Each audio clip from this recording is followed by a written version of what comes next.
এবার আমরা নজর রাখবো আলিপুরদুয়ারের একটি অনন্য পুজোর দিকে। আলিপুরদুয়ারের দত্তপাড়া স্বামী বিবেকানন্দ ক্লাব এবারে তাদের পুজো ৭৮তম বর্ষে পদার্পণ করলো। দত্তপাড়া স্বামী বিবেকানন্দ ক্লাব ৭৮তম দুর্গোৎসবে এবারকার এই ক্লাবের উপস্থাপনা ব্যাংককের অরুণ মন্দিরের আদলে তৈরি মণ্ডপ। স্থানীয় এবং বহিরাগত শিল্পীদের দ্বারা ফুটে উঠতে চলেছে অবিকল ব্যাংককের অরুণ মন্দির। পরিবেশের কথা মাথায় রেখে কোনো রকম অপ্রাকৃতিক জিনিস ব্যবহার করেননি তারা।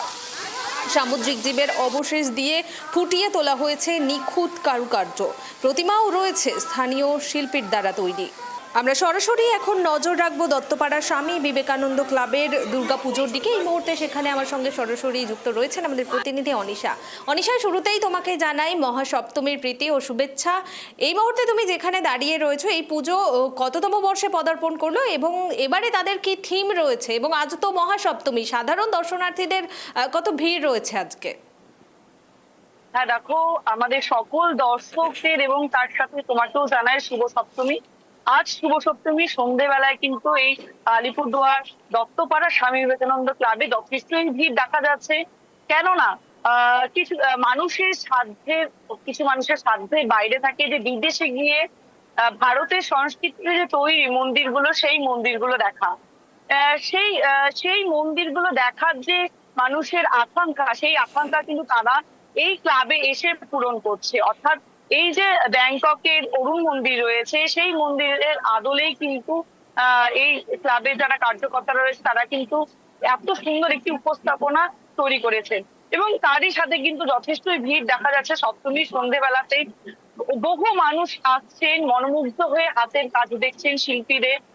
তারপর কিন্তু তারা যথেষ্টই প্রশংসা করছেন এই মণ্ডপ সজ্জা দেখবার পর। আমি আরেকটা বিষয় তোমাকে জানিয়ে রাখি যে এই যে মণ্ডপ সজ্জা রয়েছে, পুরোটাই মণ্ডপ সজ্জা কিন্তু সামুদ্রিক যে জীবের যে বিভিন্ন দেহাংশ যে রয়েছে, অর্থাৎ ঝিনুক, খোলস, শঙ্খ, এই সমস্ত কিছু দিয়েই কিন্তু সম্পূর্ণ মন্দির যে পুজো প্যান্ডেল রয়েছে সম্পূর্ণটি কিন্তু করা হয়েছে।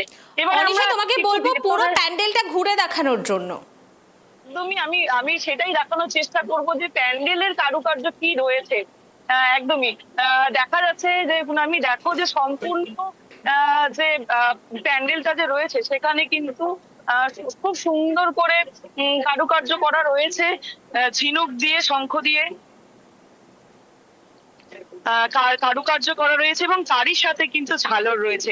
ইতিমধ্যেই আমরা দেখতে পাচ্ছি যে ঢাকের বাদ্যও কিন্তু বেজে উঠেছে মা দুর্গার সামনে।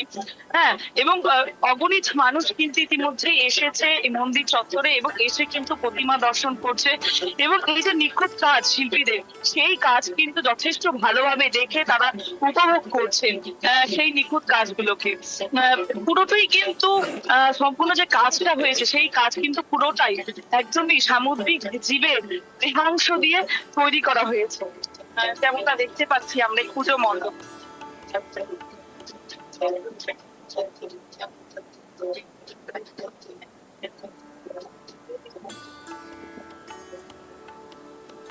আমরা সরাসরি একজনকে পেয়ে গিয়েছি, তার থেকে শুনে নিব কেমন লাগছে। কেমন লাগলো পুজো মণ্ডপটা দেখতে পেয়ে? ভালো হয়েছে? যে এরকম কাজ এর আগেও কোথাও দেখেছে? আচ্ছা, এইখানে এসে কেমন লাগলো? না, এই কাজ কেমন লাগলো? খুব ভালো হয়েছে। কোথা থেকে এসছে? কোচবিহার আলিপুরদুয়ার। আচ্ছা, আপনার নাম? একদমই সৌমি পার্শ্ববর্তী জেলা রয়েছে কোচবিহার, সেই কোচবিহার থেকে কিন্তু সুদূর আলিপুরদুয়ারে চলে এসেছে। ব্যাংকক যে অরুণ মন্দির তৈরি করা হয়েছে সেই মণ্ডপ কাজ দেখা যায়।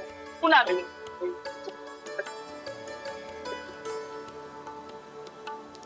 অনিশা, পুজো উদ্যোক্তারা যদি থাকে তাদের সঙ্গে কথা বলার চেষ্টা করো। কত বাজেট রয়েছে তাদের এবারের পুজোর এবং আগামী বর্ষে আর কি কি চিন্তা ভাবনা রয়েছে? এবং এই যে এত ভিড় রয়েছে মহাসপ্তমীর এই সন্ধ্যাতেই, এক্ষেত্রে ভিড় সামলানোর জন্য পুজো উদ্যোক্তাদের পক্ষ থেকে কি কি ব্যবস্থা গ্রহণ করা হচ্ছে বা কি কি পদক্ষেপ করা হচ্ছে?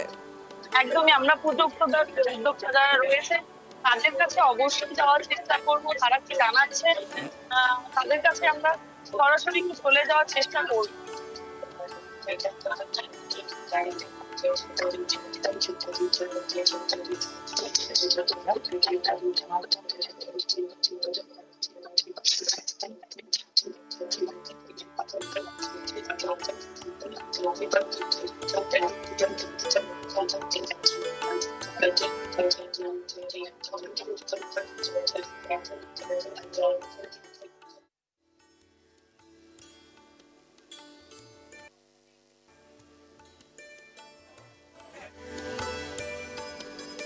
ধন্যবাদ অনিশা, নজর রাখো।